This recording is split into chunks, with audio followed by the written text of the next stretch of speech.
உள்ளம் உருகிய வேண்டி நின்றோம் வேலையா. அழகு என்றாலே முருகன் தானையா, எங்க அழகு சுந்தரம் பாட்டு கேட்டு அருள் புரிவாயா.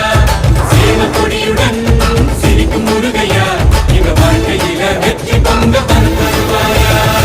ஆறுபட வீடு கொண்ட முருகனுக்கு அரோகரா, அப்பானுக்கு பாடம் சொன்ன சுப்பனுக்கு அரோகரவும் பேர சொல்லி இந்த ஊரே வந்தோம். உன்னை தேடி வந்து எங்க உள்ளம் உருகிய வேண்டி நின்றோம் வேலையா.